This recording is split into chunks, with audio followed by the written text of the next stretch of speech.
qué tenemos tanto miedo? ¿Por qué tenemos tanto miedo? De alguna forma tenemos una imagen inadecuada de lo que somos, ¿no? Porque el ser que creemos que somos sí que es frágil y es vulnerable, ¿no? Y programados estamos a que instintivamente estemos tratando de mantener lo que no se mantiene. Entonces, es miedo a ver que no somos esto, que se disfraza en todas nuestras situaciones de vida. Y no es que no sientas el miedo real, pero todo eso esconde detrás un miedo un poco mayor a darte cuenta de que no eres esto. Sí, es como una capa subyacente, ¿no? Sí. Como Sí. Algo enterrado, ¿no? Como algo muy profundo, que es lo que intentas decir es que es el auténtico miedo, ¿no? Es el auténtico terror, es ese.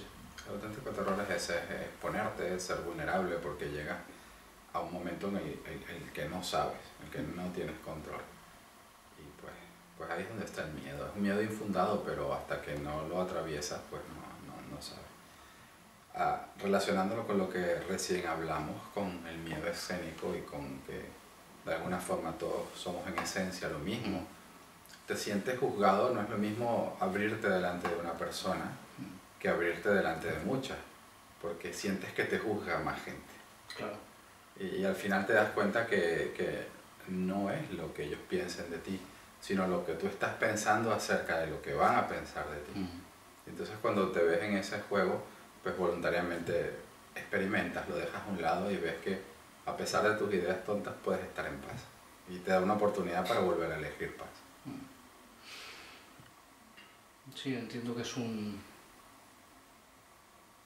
al final es imposible que sepas lo que piensan los demás de ti, ya sea una persona o sean cientos, ¿no? Con lo cual te das cuenta que el único miedo, absolutamente el único miedo, es el que tienes tú. ¿Y cómo podemos conseguir en la vida, en todas las situaciones, dejar este miedo a un lado? Pues un poquito poco a poco, es un proceso paulatino, ¿no? De ir entrenando nuestra mente. Nosotros estamos acostumbrados a sentir o a pensar que importa mucho lo que los demás piensen acerca de mí. Y con tus procesos de introspección, de oración o de meditación o de perdón, te das cuenta que lo importante es lo que tú pienses acerca de los demás, no lo que ellos piensan acerca de ti. Y eso te da una liberación porque tú puedes ver cuáles son tus pensamientos y elegir no creértelos y elegir instantes sin juicio, instantes de limpieza interna y de comunión, ¿no? Porque en el fondo se trata de volver a recordar que en esencia todos somos lo mismo. Entonces en estos momentos de comunión interna no hay razón alguna para sentir miedo, porque en el fondo todos somos exactamente iguales, todos somos exactamente lo mismo. Y cuando nos apartamos de las relaciones humanas, y no se trata de lo que piensan de ti, sino se trata de lo que puede suceder con un puesto de trabajo, con una situación económica, con un conflicto material importante, ¿cómo podemos manejarnos ahí en esa circunstancia? Bueno, esa circunstancia tiene siempre un propósito preasignado, digamos, por parte del miedo, por parte de la idea errónea de lo que somos, que es mantenerte en este nivel de pensamiento obsesivo y seguir alimentándose a sí mismo, pero tiene un propósito de ser una buena oportunidad para practicar, elegir estar en el presente, ¿no? Y darle a la situación su justa dimensión, no más. Y el miedo hace que sobreexageremos todo, ¿sabes? En realidad ni siquiera sabemos cómo vamos a estar mañana y cómo nos vamos a sentir dentro de 20 minutos o qué va a pasar conmigo la semana que viene. No es que no voy a hacer previsiones, pero una vez que está hecho lo que tiene que hacerse, ya está tu trabajo listo. El miedo es el que te impulsa a seguirte preocupando y a seguir recreando esa situación y darle más realidad en tu inconsciente de la que en verdad tiene. Sí. No digo que no le haya pasado a nadie, ¿no? Pero muchas veces piensas, nunca me faltó un plato de comida en la mesa, ¿no? O nunca me faltó un techo para poder descansar una noche, ¿no? Sí. Evidentemente que haya personas que les sucede, ¿no? Y que que caen en esa circunstancia, en esa tesitura de la vida, ¿no? Y ¿qué pasa ahí cuando te encuentras en esas circunstancias? ¿Lo sigues viendo igual? Bueno, una cosa que yo encuentro que es muy importante en nuestro trabajo interno es ser realistas en el sentido de que yo puedo hacer este tipo de trabajo con lo que me está pasando a mí de verdad, con lo que son mis experiencias, ¿no? No puedo encontrar fórmulas para lo que es la experiencia de otro. Cada quien puede encontrar estas fórmulas para sí mismo en el problema en el que parezca encontrarse, ¿no? Sí que sé, por ejemplo, lo que estás diciendo, el miedo a que no te falte un plato de comida o a dónde voy a dormir o tal, porque en mi vida he tenido etapas donde no sé cuál va a ser el próximo paso y muchas de las cosas que me han llegado no las he procurado yo sí he estado dispuesto, he hecho mis esfuerzos en esa dirección, pero nunca hubiese podido organizar y controlar todo lo que se presentó para mí. Entonces es una bonita oportunidad de, independientemente de tus limitaciones, hacer lo mejor que puedas y estar atento a tu estado mental de que encima lo puedes estar pasando mal, castigarte más a ti mismo y echarte más porquería encima. Mira, ahora me pasó una frase del curso de milagros por la cabeza. Nos dice Jesús en el manual del maestro, dice, no te desesperes a causa de tus limitaciones. Tu función es escaparte de ellas, no que no las tengas. Entonces ese es nuestro trabajo de aprendizaje interno. Dado cuál es la limitación que en cada uno de nosotros parezca haber tomado forma, aprender a dejarnos guiar internamente para poder escapar de ella. Claro. Sí, sí, porque limitación es igual a carencia en este caso. Exacto. Exacto. Es carencia que ha tomado forma. De alguna manera, ¿no? El curso como nos enseña acerca de proyectar lo que no queremos ver dentro. Esta sensación de haber rechazado el ser, del miedo de ver quién somos en realidad, ¿no? Todo esto en el fondo es lo mismo. Esa carencia tiene que ahora materializarse o vivirse de alguna forma externamente, ¿no? Para no poder reconocer de dónde vino. O sea, para que todo este autoengaño funcione de alguna manera y el ego tenga su autonomía y aparente existencia, de alguna manera necesitamos olvidar que somos nosotros los que continuamente lo estamos eligiendo. Entonces esta carencia que viene de elegir al ego no me lo puedo permitir ver directamente dentro de mí. Hay un montón de defensas, hay miedo y tal, claro. Y hay una pantalla, una cortina de humo que entonces yo vivo mi desasosiego interno asociado a situaciones externas, que pueden ser terribles, pero la gran lección a aprender es que no importa lo terrible que yo estoy viviendo afuera, puedo elegir que se me enseñe a elegir paz, perdonad la redundancia, ¿no? En medio de toda esa tormenta. José, según el curso y según las experiencias tuyas personales, ¿cuál es el propósito de todo esto? Es decir, ¿cuál es el propósito del mundo? ¿Cuál es el propósito de la vida? Bueno, yo te voy a hablar de la experiencia sentida. Para mí la paz no era importante, sino eran importantes logros externos que yo pensaba que me iban a hacer sentir bien. Entonces con el trabajo espiritual, por lo menos de la mano del curso, yo he aprendido que el verdadero propósito, al menos que tiene mi vida, es que cada vez deseo más de corazón este estado de paz.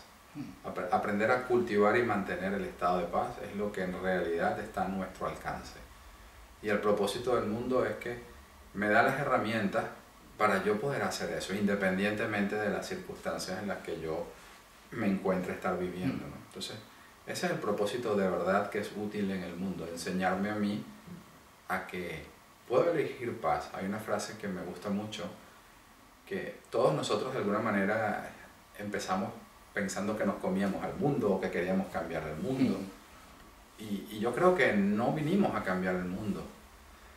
Vinimos a aprender que el mundo no es capaz de cambiar nuestra esencia, ¿no? Y eso en manos del ego, en manos del miedo, en manos de todo este agite, está muy escondido. Es un trabajo de voluntad que empiezas a palpar y empiezas a ser consciente a medida que haces estas prácticas y que ves el beneficio real que te aportan. Sí, porque hay una frase muy con mucho eco que suena mucho, ¿no? Es aquello de que lo que te sucede en la vida, ¿no? Las experiencias... además, siempre se enfoca mucho a las experiencias negativas, ¿no? Las experiencias que pasan las personas más negativas que pasamos, siempre dentro del mundo de la espiritualidad, entre comillas, se dice, bueno, esto se te ha dado para que aprendas de ello. Ya. Esto se te ha puesto aquí delante para que aprendas de ello. ¿Qué opinas de eso? Hombre, a mí, ahora, antes pensaba así porque en algún momento me era útil para no desesperarme, ¿no? Pero ahora entiendo que no hay nada negativo que se nos dé para que aprendamos, ¿no? En realidad la gran lección es que no importa lo siniestro y lo oscuro que haya sido el obstáculo que yo me haya puesto delante, y esto tiene metafísica detrás, pero no sé si entramos en esto, no importa qué tan vehementemente yo haya querido apartar de la paz de mí, no lo logré. Con yo solo elegir que se me enseñe a estar en paz nuevamente, pues vuelvo a estar en paz. Entonces, al principio sí, porque tenemos una idea de que es de locos, pero bueno, el ego nunca, el ego es una locura en todo caso. Cuando nosotros abrigamos de alguna forma la creencia de que el sufrimiento nos aporta algo, y estamos dejando al lado esta creencia que está muy metida en nuestro inconsciente, pues tenemos la noción de que hay que sufrir para aprender, ¿no? En realidad lo que hay que hacer es esforzarse con alegría, pero no sufrir. El sufrimiento es una versión distorsionada de cuando tenemos todavía miedo de echar mano de nuestros recursos internos. Entonces, si es una noción que te ayuda en un cierto momento y que te da paz, como te dije, la paz para mí es el objetivo primordial. Entonces, si se vuelve una excusa para que tú estés en paz, el pensar que esta enfermedad se te ha dado para que aprendas algo, pues permítete pensar. O sea, todos tenemos creencias que van cambiando a medida que vamos cambiando nuestro estado de conciencia. Entonces, pues si ese es tu estado de ver las cosas actualmente, pues permítetelo, pero también permítete al mismo tiempo una mente abierta para que las creencias puedan también ir evolucionando, ¿no? Para que no te quedes en el sistema cerrado.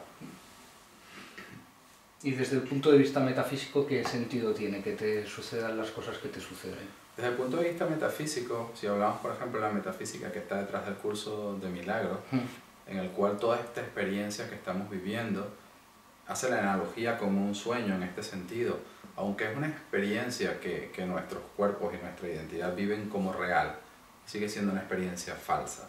Falsa en el término que no ha cambiado nuestra esencia. ¿Okay? Todo esto viene de un juego, de una decisión interna de negar al ser, que por una parte es un deseo que abrigamos, porque da origen a una identidad especial, autónoma, independiente. Por otra parte, genera un malestar profundo, ¿no? Que es lo que estos tratados metafísicos llaman como esta culpa ontológica o el miedo interno.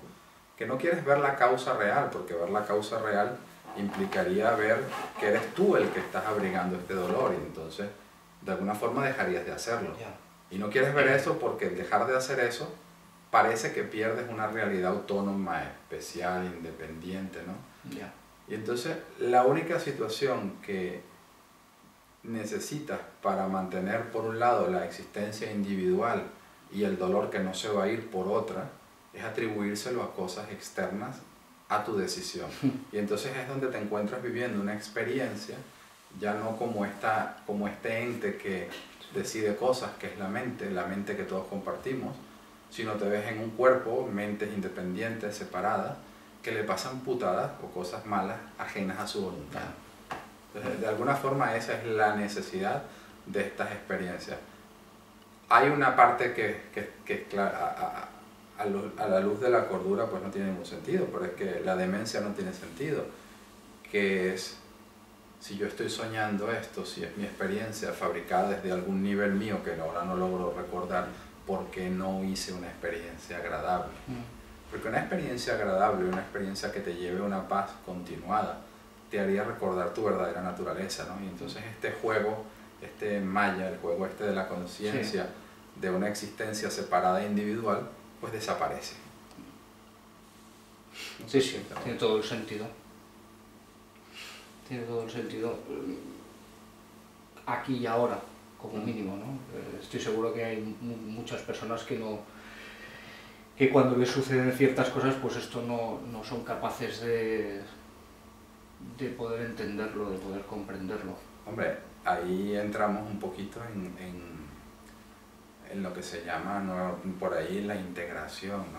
Sí. Nosotros cuando estamos integrando una información, primero tenemos que de alguna manera hacerla que tenga algún sentido, al menos intelectualmente, o yo saber alguna guía para dónde voy.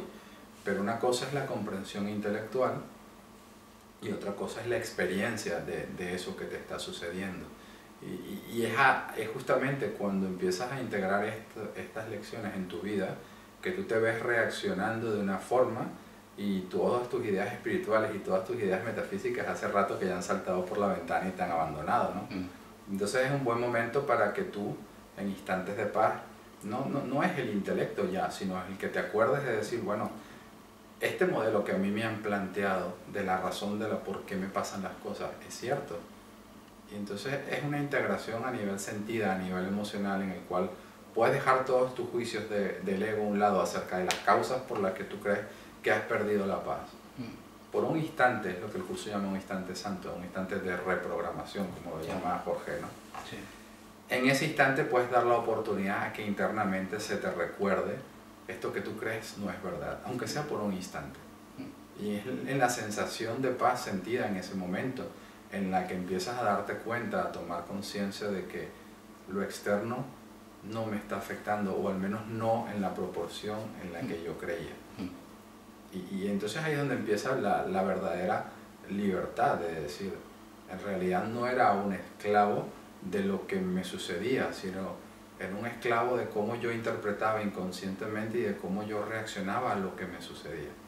Y ahí es donde está tu libertad, de poder ver tu interpretación inconsciente, tus reacciones, consecuencias de esa interpretación y elegir ponerlas a un lado. Sí. Esa es la verdadera libertad. Sí, es aquello de, depende cómo percibas el mundo, cómo mires el mundo, ¿no? El mundo puede cambiar, ¿no? El mundo puede ser otro, ¿no? Sí, cambiará tu percepción de alguna forma, ¿no? Yo esta frase que dices es muy buena porque no tengo desde mi experiencia todavía una manera de decirte qué tanto cambiará o no cambiará el mundo, ¿no? Entonces, lo digo porque es uno de las cosas que automáticamente todos en este mundo físico en el cual estamos, ¿no? Teniendo esta experiencia o vivimos, queremos buscar maneras óptimas para cambiarlo, para que nuestro confort sea mayor. Entonces, y eso no hay nada malo en eso, sino que todas estas enseñanzas espirituales están apuntando a una cosa que está más allá, ¿no? No se trata tanto de que no mejoremos nuestras situaciones de vida, no hay ningún impedimento en que mejores tus situaciones de vida. Se trata de que despertemos a eso que nosotros creemos que es nuestra vida. Entonces, empezar con esta frase me parece muy bien, porque decir, cuando tú cambias de tu percepción, cambia el mundo. ¿Hasta qué extent el mundo va a cambiar? Recuérdate que es un sueño colectivo, entonces no tienes control cambiando tu percepción. Puedes hacerle una invitación a la persona o a la situación en la que tengas un conflicto a que elija el mismo tipo de mentalidad que tú, que se deje enseñar por el guía interno que es común a todos nosotros, de percibir esta situación correctamente. Puedes hacer una invitación, pero no puedes hacer más que eso. Pero lo que sí seguro cambia, y eso sí doy fe de esto, es la manera como tú vives ahora esta situación. Aunque la situación no haya cambiado un ápice, ya para ti es completamente distinta. Entonces es eso, es mi mundo, el mundo que yo veo. inmediatamente cambia cuando yo cambio mi percepción. Sí, por ahí va, ¿eh? Me parece muy bueno que hayas sacado esto, porque es que normalmente estamos muy orientados al hacer externo. Y no voy en contra del hacer o del no hacer externo. Lo que estoy diciendo es que la espiritualidad te da la oportunidad, te hace una invitación a una nueva dimensión que es mejor para ti, que no niega la externa, no te exige un sacrificio de la externa, pero que te abre una nueva dimensión en el que tú en realidad estás viviendo, que no eras consciente, y que tus reacciones externas automáticas, por eso es que se hace esta analogía de un sueño, porque ahí no hay ningún tipo de libertad, tú no estás en realidad eligiendo nada afuera, tú estás respondiendo a preferencias inconscientes programadas. Cuando tú empiezas a ver todo esto, es que eres libre de elegir, hasta que llegas al punto en que te das cuenta que nunca hubo nada que elegir, entonces ya esa es la libertad al completo, pero bueno. Ahí ya no hay paradoja, porque claro, realmente cuando tú estás decidiendo que cambie el otro, que cambie lo externo a ti, ahí sigues viendo el mundo como siempre lo has visto. En el momento que percibes que no tienes que cambiar nada de ese mundo externo, es cuando sucede la libertad, es cuando sucede la paz realmente. Sí, a ver, está muy bien porque estamos ahora en el microcosmo, ¿no? Hablamos de cambiar el mundo, pero ahora vamos un poco más a lo que nos interesa, cómo cambio al que me está tocando las narices, ¿no? Y muchas personas sí que tendrían que cambiar, lo que nosotros tenemos que tener presente es que no nos corresponde a nosotros cambiarla. Entonces, para estar en paz, yo solo tengo que elegir otra interpretación dentro de mí de lo que sucede. Y esa interpretación no es de mi ego. Mi ego, la manera de interpretar del ego ha creado el problema. Entonces, esta es una buena oportunidad para que se me libre de esta interpretación, a la par que se va amaneciendo en mi conciencia esta presencia amorosa que todos compartimos, que es capaz de cambiar nuestra interpretación por nosotros. Sí que actuando en un mundo físico como el que actuamos, a veces necesitamos cambiar a las personas en el buen sentido de la palabra. Por ejemplo, si tú eres un padre, tienes que corregir a tu hijo, eso no vas a dejar de corregirlo. El tema sutil de esta dimensión interna que se abre es que tú pensabas que tu hijo tenía que tener cierta actitud o no para tú estar en paz. Habías asociado la paz a un factor externo a ti. Y eso es lo que esta dimensión te trae. Tú vas a ser mucho más eficiente en las cosas externas una vez que te ocupes de lo importante. Y lo importante es ver, por ejemplo, en el caso de una interacción humana, como estás considerando, cuando yo estoy en conflicto, la primera interpretación que me viene del ego es que yo estaría mejor si esta persona cambiara de actitud. Y lo sentimos así, lo vivimos así, eso no lo vamos a negar. Pero lo que nos dice esta espiritualidad es que esto ha sido una respuesta programada. Y ahora tenemos la oportunidad de tomar conciencia. Entonces, sin tocar por un instante esta situación, pedir una ayuda al maestro que compartimos nuevamente, esto es el proceso del perdón, dicho de otra forma, a ver si en realidad hay algo en mí que se ha filtrado, ¿no? Que se ha proyectado aquí. Como dice el curso, ¿no? En términos un poco eclesiásticos, mi pecado que no quiero ver en mí proyectado en otro. Y cuando tú logras ver esa necesidad y quieres ver tus impulsos de manipulación, tu rabia oculta, todo el odio que se está proyectando, la sensación de víctima, de impotencia, esos son sino reflejos de ser erróneo, de ser inadecuado internamente. Cuando logras ver esto sin juzgarte, verlo imparcialmente en una oración y pedir ayuda y elegir paz, tú estás reprogramando, estás permitiendo que se reprogramen esas creencias erróneas acerca de ti. Entonces no hay ninguna necesidad ya para tú estar bien que la otra persona cambie de actitud. Porque inicialmente se había asociado tu valía al cambio externo. Pero ahora que tu valía vuelve a despuntar en tu conciencia, aunque sea un instante, ya no depende que la persona afuera cambie para tú estar bien, no es un asunto de vida o muerte, se vuelve un asunto práctico. Y si has de reñir o has de hacer esto o de no hacer nada, ya en ese momento lo sabrás. y hagas lo que hagas no sentirás culpa, no te sentirás mal. La diferencia es que cuando yo quiero sentirme bien y manipulo la situación externa, logre lo que yo quiera o no lo logre, yo me sentiré mal internamente. Porque el problema de fondo se ha dejado debajo de la alfombra, no lo he querido ver.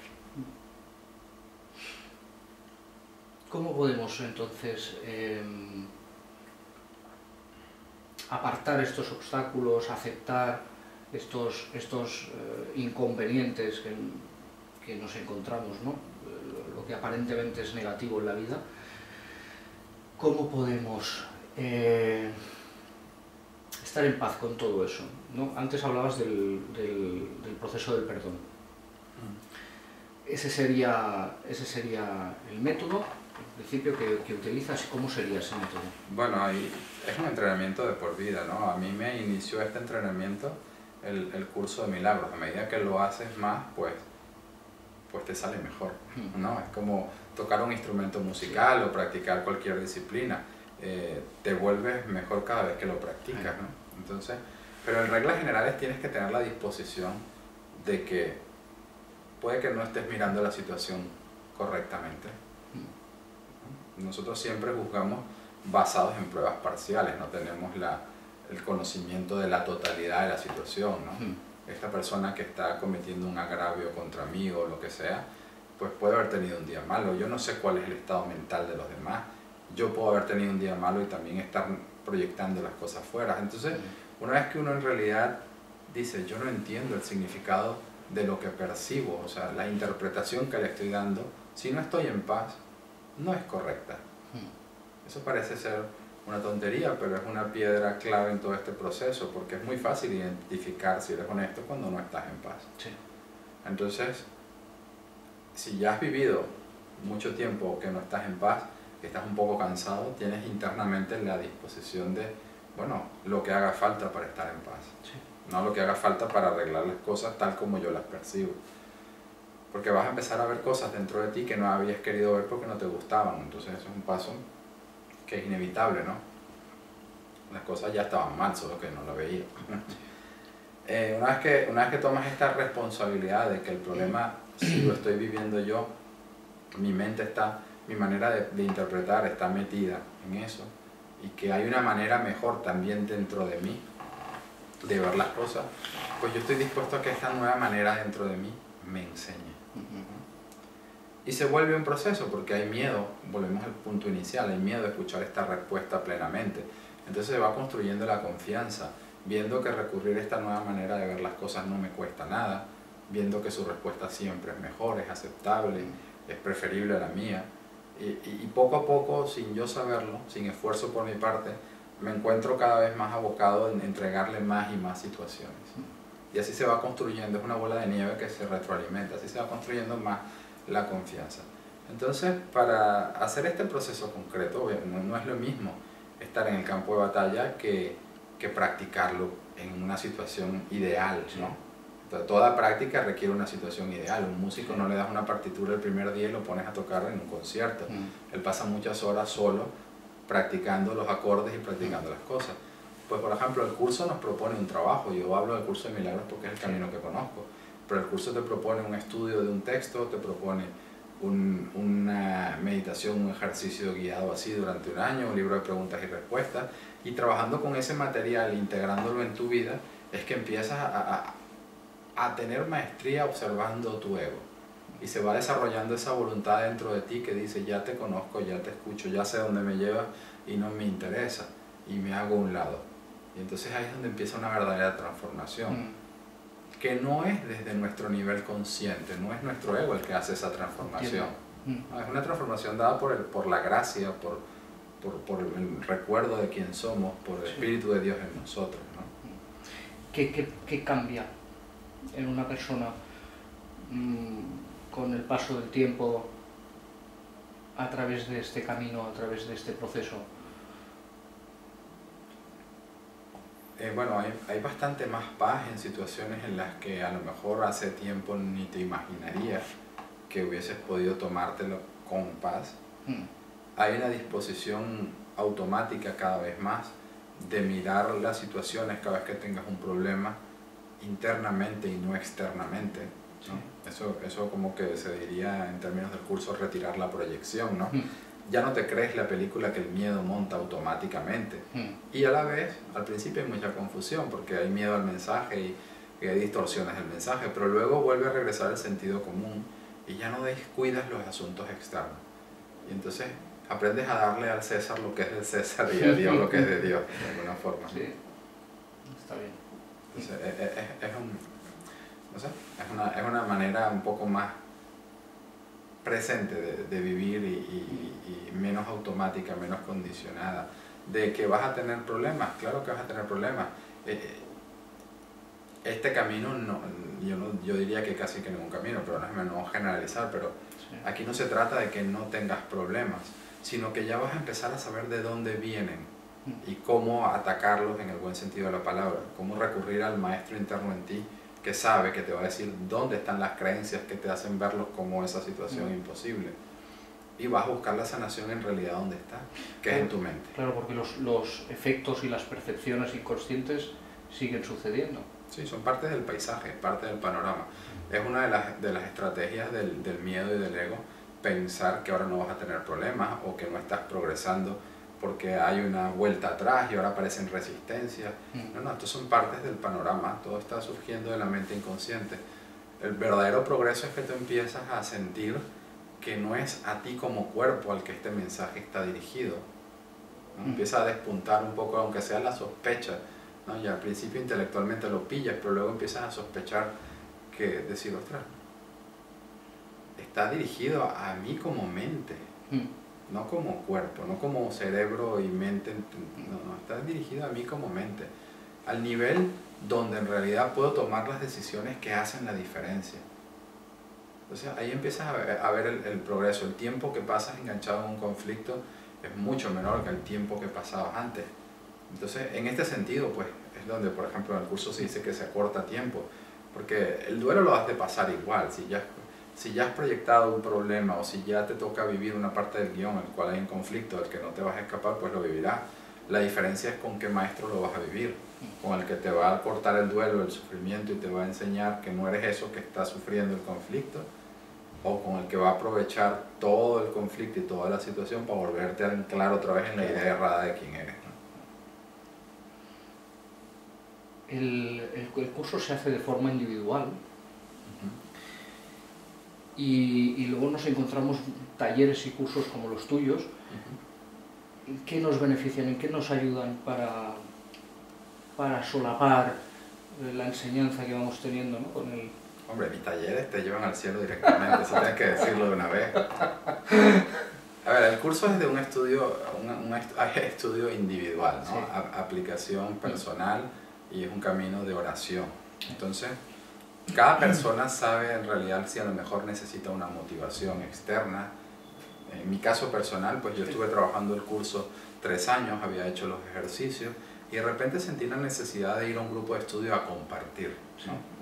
Y después, más adelante, empecé a leer material de Ken Babnik, de la Fundación para el Curso de Milagros, realmente recomendable. Entonces, después que yo tenía el curso practicado y masticado con muchos errores de interpretación, a mí me vino bien una corrección como un GPS, que ya tenía el hábito de trabajar el curso, y ahora con este GPS a mí me ayudó para hacer la aplicación óptima. Pero el camino es personalizado, yo no puedo decir que todo el mundo deba ir a un taller, no es cierto, lo irás sintiendo. Sí que es importante, bueno, tener el mensaje lo más claro posible y antes de empezarlo a aplicar, y que hay resistencia a aplicar el curso, y una de estas resistencias es la tergiversación del mensaje, entender otra cosa distinta, aplicar una cosa que no se nos está pidiendo, ¿no? Entonces, si acaso alguna utilidad que pueden tener estos talleres, no es para presentar un gurú ni para presentar un maestro ni nada, sino para presentar a alguien que quizás que tenga un poquito más de experiencia y haya visto estos errores de interpretación y ya te puede decir, por ejemplo, esto no es lo que dice el curso, lo que dice el curso es esto. Y entonces a lo mejor a ti no te interesa hacer el curso, quizás no sea tu camino, quizás tu camino sea hacer meditación o quizás hacer otra cosa. Entonces te podrían a lo mejor ayudar tanto en el buen sentido como para ahorrarte tiempo, decir esto no es lo que yo quiero hacer, ¿no? Sí. Realmente yo creo que tienen su parte muy práctica. O sea, la experiencia no te la puede dar ningún taller, ningún curso, porque eso has de pasar por todas las lecciones y por todas tus experiencias que vas teniendo internas, ¿no? En base al momento que estés en el curso, pero yo creo que ayudan a poder ver con más claridad la interpretación que tiene el curso, sobre todo si la persona que lo está dando, como creo que es tu caso, lo ha entendido bien, ha comprendido bien el mensaje, ¿no? Y